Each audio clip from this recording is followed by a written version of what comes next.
सम्मन ने अपने पुत्र से ये कहा कि बेटा समाज की नहीं सुना करते, हमने अपने गुरुदेव की बातों पर विश्वास होना चाहिए, उनके प्रतिक्रिया पर विश्वास हो बेटा। इतनी कुछ चर्चा वो कर ही रहे थे आपस में। इतने में वो तीनों परमात्मा, कबीर देव जी और दोनों उनके शिष्य बाहर एक थोड़ी सी दूरी पर एक छोटा सा छप्पर डाल रखा था, मेन गेट का उसके बीच में था उनका मेन गेट, और पीछे वो बातें कर रहे थे। उससे बीच में आंगन था और पीछे एक झोपड़ा और डाल रखा था, और उसमें बैठे वो बातें कर रहे थे। आवाज लगाई परमेश्वर ने कि भाई कोई है घर पे। अब नेकी ने कहा कि बाहर ऐसा लगता है जैसे गुरुदेव जी बोले हो। अब सम्मन कहने लगा कि आप चर्चा कर रहे हैं ना भगवान की, इसलिए हमें हमारे कान बाज रहे हैं। परमात्मा यहां कैसे आ सकते हैं इतनी दूर। तो थोड़ी देर में फिर आवाज लगाई कि भाई सम्मन है क्या घर पे।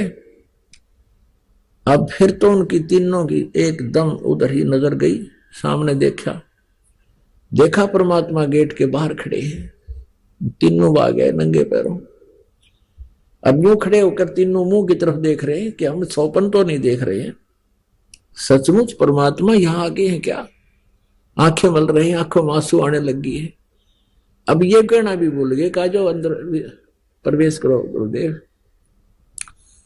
तब कमाल ने कहा कि गुरुजी को यहीं खड़ा रखोगे क्या, अंदर भी तो लेकर जाने की कहो।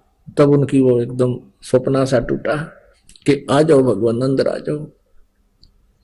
अब अंदर जाके जैसा भी फटा पुराना बिछोना था, कोई गद्दा था, वो बिछा दिया। बैठो भगवान, शाम का समय हो गया था। अब सम्मन बैठ गया गुरुदेव के पास, चर्चा हुई, कुशल अक्षेम पूछा। हे भगवान बड़ी दया करी, हे मेरे दाता, हम तो अभी आपकी चर्चा कर रहे थे, आपका बच्चा ये सेव कह रहा था, आप तो अंतर्यामी हो, आपने इस बच्चे की पुकार सुन ली। आज ही अभी तो चर्चा कर रहे थे, हमारे गुरुदेव जी हमारे घर भी कभी आ सकते हैं। हम इनको समझा रहे थे, आप तो अंतर्यामी हैं, हे मालिक, आप तो सब जानते हो। आप जैसे सुन ही रहे थे हमारी, आपने तुरंत हमारी आशा इच्छा की पूर्ति कर दी। ऐसी चर्चाएं कर रहा था। कुछ देर के बाद कहा भगवान भोजन का सुनाओ, भोजन की कहो बात। तब कबीर परमेश्वर ने कहा बेटा पैदल चल कर आए हैं, भूख लगी हम सबको, भोजन तैयार करो।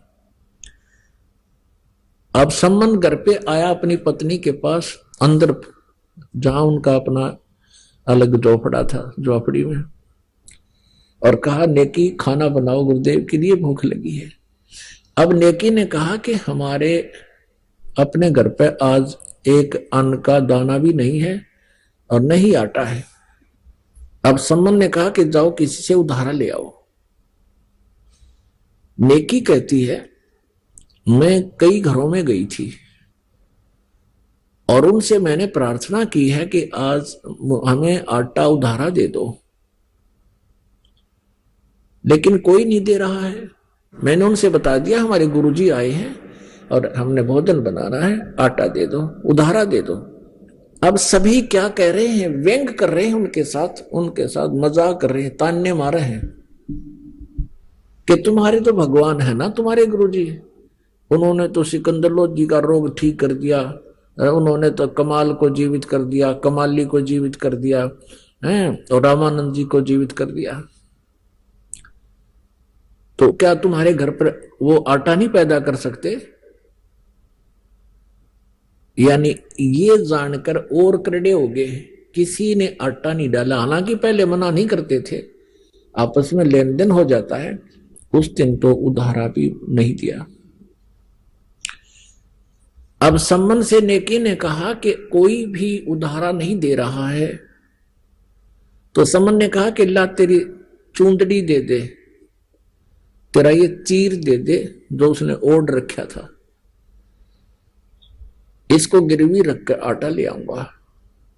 नेकी ने कहा कि ये फटा हुआ है 2-3 जगह से, मैं ये भी लेकर गई थी किसी के पास कि मेरा चीर गिरवी रख लो और 3 सेर आटा दे दो, किसी ने नहीं दिया कि फटा पड़ा है।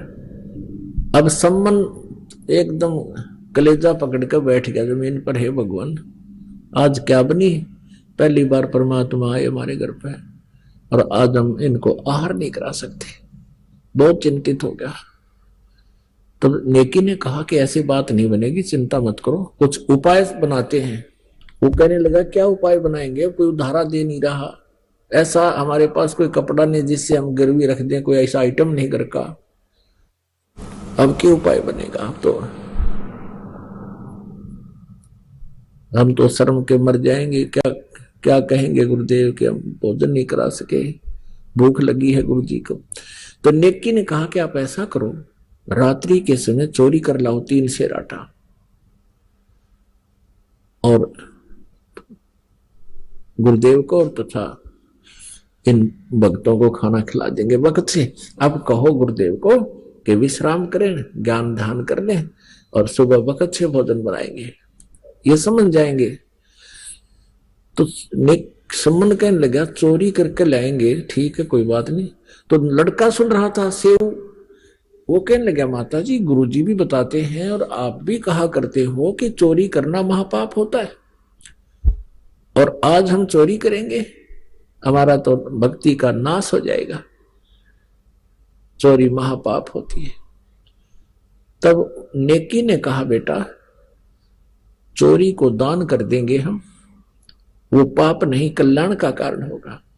तो सेव ने कहा माता चोरी तो चोरी ही होती है, दान कर दे चाहे ना कर दे, चोरी तो चोरी ही कहलाता है। चोर के मन में जब दोष आता है तभी तो चोरी करता है। तो नेकी ने कहा बेटा बात सुन ले, इस नगरी के लोगों के पास धन बहुत है और ये माया इस जीव की दुश्मन होती है। आज इनके माया का नशा बन गया बेटा, और इस नगरी से यदि कबीर परमेश्वर अपने गुरुदेव भूखे चले जाएंगे, इस नगरी का नाश हो जाएगा बेटा, ये पूरा नगर खत्म हो जाएगा, ये सत्कर मान लेना। यदि तूने इस नगरी को, क्योंकि हमने इसमें अपना जीवन निर्वाह किया है, इनको बचाना है तो बेटा चोरी कर लाओ।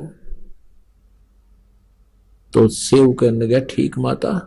फिर कथा सुनाई, माता ने कथा सुनाई कि एक नगर में ऐसे ही माया के ये पुजारी रहा करते थे, ये माया के धनवंत रहते थे। एक सिद्ध पुरुष और उसका शिष्य आकर के नगरी से बाहर जंगल में बनी में बैठ गया।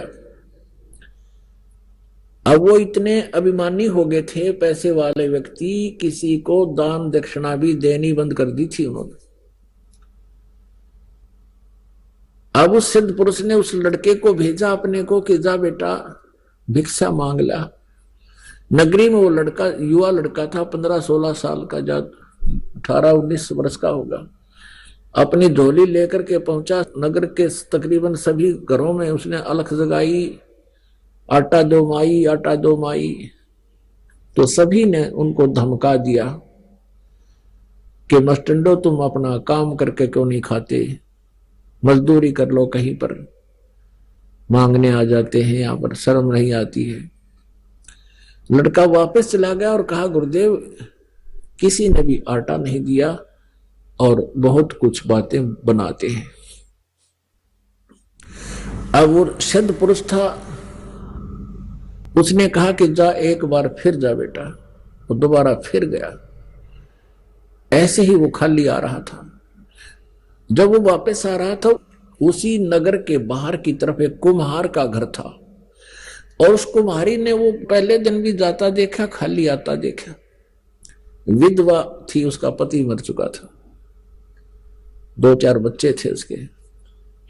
उसने अगले दिन भी देखा कि ये नहीं डालेंगे, इनको कुछ इन्होंने देना ही नहीं है, नगर वालों ने, इनको तो माया का अभिमान है। तो उस कुम्हारी ने पूछा उस शिष्य से, उस साधु बालक से कि बेटा महाराज आटा नहीं मिला? अक नहीं माई, किसी ने नहीं डाला।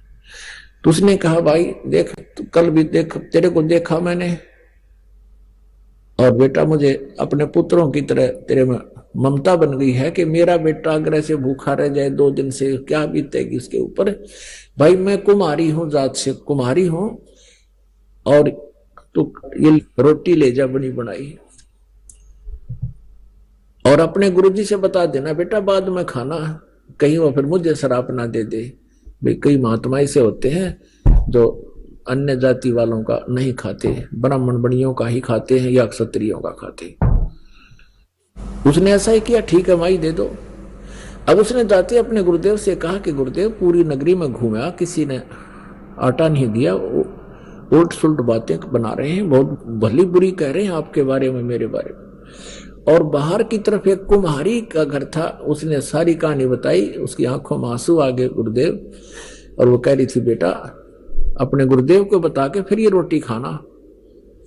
ये रोटी उसने दी है 2 व्यक्तियों की। तब उसने कहा संत ने कि बेटा तू रोटी खा ले,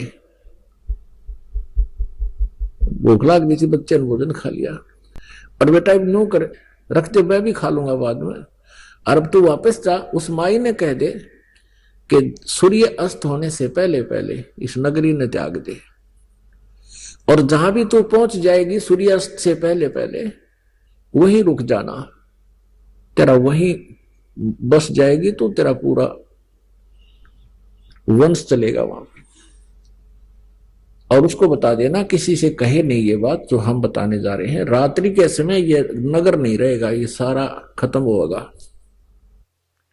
अब लड़का वापस आया, उसने सोचा माई तो नोकूंगा तू घर छोड़ दे, तो यह भी नो सोचेगी अच्छी आपत मोल ली रोटी खुआ कर मेरा घर छूट गया।